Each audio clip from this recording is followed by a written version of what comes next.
নমস্কাৰ ফ্ৰেণ্ডছ, আজি মই গ্ৰেড 4ৰ কাৰণে অতি গুৰুত্বপূৰ্ণ কেইবাটা কুৱেশ্যন লৈ আহিছোঁ। ভিডিঅ'টো সম্পূৰ্ণকৈ চাব, অহা এক্সামত হেল্প হ'ব। ভিডিঅ'টো আৰম্ভ কৰোঁ। আৰ্যসকলৰ কোন ভাষিক গোষ্ঠীৰ মানুহ আছিল? ইয়াৰ সঠিক উত্তৰ হ'ব ইণ্ডো ইউৰোপীয়।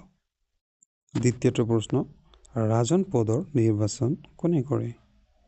ৰাজন পদৰ নিৰ্বাচন আমাৰ আৰ্যসকলে কৰে। তৃতীয়টো প্ৰশ্ন, নীল নদীৰ পাৰৰ সভ্যতাক কি বোলে? নীল নদীৰ পাৰৰ সভ্যতাক আমাৰ মিশৰীয় সভ্যতা বোলে। আৰু সিন্ধু নদীৰ পাৰৰ সভ্যতাক হিন্দু সভ্যতা। আৰু হুৱাংহো নদীৰ পাৰৰ সভ্যতা চীনা সভ্যতা। এইবিলাক জানি থৈ দিয়ক, কামত লাগিব।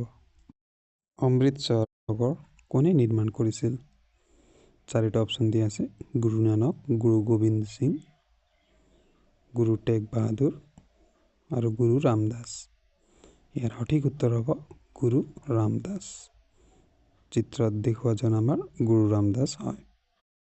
নবাব সিৰাজউদ্দৌলাৰ প্ৰধানমন্ত্ৰীৰ নাম কি আছিল বা সেনাপতিৰ নাম কি আছিল? চাৰিটা অপশ্যন দিয়া আছে। মীৰ কাছিম, মীৰ জাফৰ, মীৰ জুমলা আৰু ৰামসিংহ। ইয়াৰ সঠিক এনচাৰ হ'ব মীৰ জাফৰ। মীৰ জাফৰ আছিল নবাব সিৰাজউদ্দৌলাৰ প্ৰধানমন্ত্ৰী বা সেনাপতি। সত্যমেৱ জয়তে কৰ পৰা লোৱা হৈছিল? অপশ্যনত দেখা পাই আছে, চিত্ৰত দেখা পাই আছে, এইটো লোৱা হৈছিল মুণ্ডক উপনিষদৰ পৰা।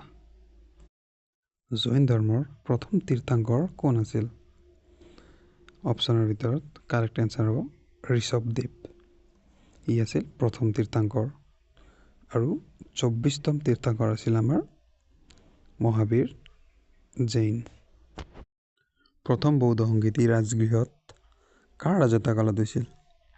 আচ্ছা, আমি জানি লওঁ যে প্ৰথম বৌদ্ধ সংগীতি ৰাজগৃহত হৈছিল, কিন্তু দ্বিতীয় ক'ত হৈছিল? দ্বিতীয় আমাৰ বৈশালীত হৈছিল। তেতিয়া আমাৰ ৰাজত্বকাল কাৰ আছিল? কালচোক। আৰু তৃতীয় বৌদ্ধ সংগীতি ক'ত হৈছিল? এইটো হৈছিল পাটলিপুত্ৰ। তেতিয়া কাৰ ৰাজত্বকাল আছিল? তাত আছিল অশোকৰ সেই সময়ত। আৰু চতুৰ্থ বৌদ্ধ সংগীতি আমাৰ কুণ্ডলবনত হৈছিল। বৰ্তমান কুণ্ডলবন ক'ত আছে? জম্মু কাশ্মীৰ। আৰু তেতিয়া আছিল ৰাজত্বকাল কাৰ? কনিষ্কৰ সময়ত হৈছিল। সেইকাৰণে এই চাৰিটা জানি থৈ দিয়া খুব গুৰুত্বপূৰ্ণ। কেতিয়া প্ৰথম দিব পাৰে, কেতিয়া দ্বিতীয়, কেতিয়া তৃতীয়। হৰিয়ংক বংশৰ স্থাপনা কোনে কৰিছিল? হৰিয়ংক বংশ, এই বংশটো হ'ল মগধত শাসন কৰা প্ৰথম বংশই হ'ল হৰিয়ংক বংশ। এই হৰিয়ংক বংশৰ স্থাপনা কৰে আমাৰ বিম্বিসাৰে। বিম্বিসাৰৰ পুত্ৰ কোন আছিল? আজাতশত্ৰু। আৰু আজাতশত্ৰুৰ পুত্ৰ আছিল উদয়ন। আৰু এইজন উদয়নে আমাৰ পাটলিপুত্ৰ নগৰ স্থাপন কৰে। শিশুনাগ বংশৰ স্থাপনা কোনে কৰে? হৰিয়ংক বংশৰ পিছৰ বংশটোই হ'ল শিশুনাগ বংশ। আৰু শিশুনাগ বংশৰ স্থাপনা আমাৰ কৰে শিশুনাগে কৰে। আৰু শিশুনাগ বংশৰ অন্তিম শাসক আছিল নন্দীবৰ্ধন। নন্দ বংশৰ স্থাপনা কোনে কৰে? শিশুনাগ বংশৰ পিছৰ বংশটো হ'ল নন্দ বংশ। আৰু শিশুনাগক হত্যা কৰি মহাপদম নন্দই নন্দ বংশৰ স্থাপন কৰিছিল। আৰু নন্দ বংশৰ অন্তিম শাসক আছিল ধনানন্দ। আৰু এইজন ধনানন্দ আমাৰ চিকন্দৰৰ সমকালীন আছিল, সমকালীন ৰজা আছিল। কুষাণ বংশৰ স্থাপনা কোনে কৰিছিল?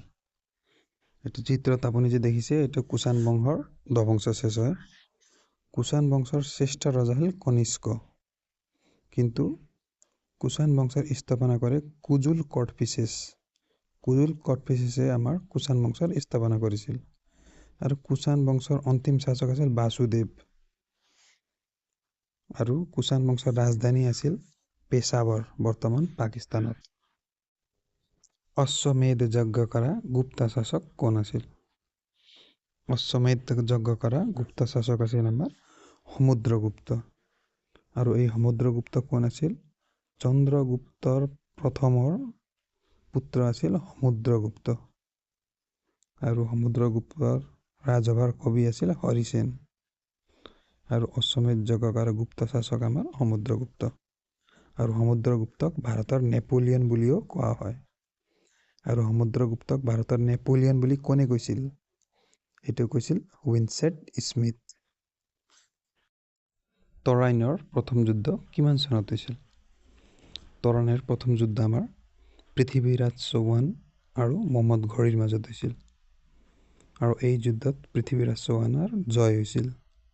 আৰু এই যুদ্ধটো হৈছিল 1191 চনত হৈছিল। লাইট অফ এছিয়া বুলি কাক জনা যায়? লাইট অফ এছিয়া বুলিলে আমি বুদ্ধদেৱক জানো। মহম্মদ গজনীৰ লগত কোনজন কবি ভাৰতলৈ আহিছিল?